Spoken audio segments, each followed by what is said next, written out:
I was born in Louisiana, I was raised in Algiers, and everywhere I've been, the people all said, ain't nothing in rambling, either running round. Well, you started playing guitar, somewhere in your early teens, tweens. You put out 13 albums professionally, and then in 2024, you were nominated for a Grammy Award. Now, was this a surprise, or was it more so a reaction of, finally, guys, I've been doing this for a while?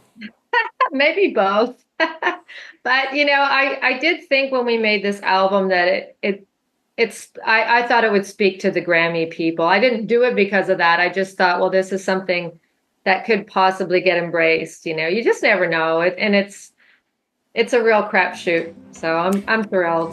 When I'm dead and in my grave, no more good time will I crave. It's solo acoustic. It's very stripped down. A lot of the music is timeless music, but it's music that was recorded between the 20s, 30s, 40s, 50s, and 60s. So it's, some of it's 100 years old, but like I said, it's timeless. So it never goes out of style. And I think it's kind of nice to hear something so intimate and personable in a time when we're just overwhelmed by stimulation. It's kind of a quiet album. It's really kind of talks one-on-one with people.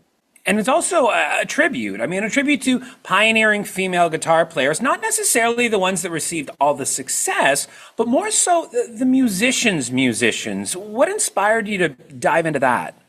Well, it's been a lifelong journey for me, and I talk about this on the shows. I was raised in a family of guitar players, and it was the era of the guitar god. And I was always, as a young girl, I knew I was musical from a very young age. I always knew I'd be a musician, so I figured it would be guitar. And what I saw around me was, Jimmy Page, Jimi Hendrix, Eric Clapton, ZZ Top. And then, my father was into, all the country troubadours and Irish troubadours. But so I was always like, where are the women that play? And I want to see the women that play up the neck, not just strumming, but I wanted to see women who really fretted the guitar. So that sort of started it as a young girl, and I just kind of kept track. And now we take for granted there's thousands of women that shred, and it's not really a thing. But when I was growing up, it was just something that always fascinated me. And these women from this particular album, these are the pioneers. So these are women who played at the inception of recorded music, some of them. And I find them just fascinating people besides just interesting musicians. They're just interesting people because they did something that nobody was doing. So they had this kind of mindset.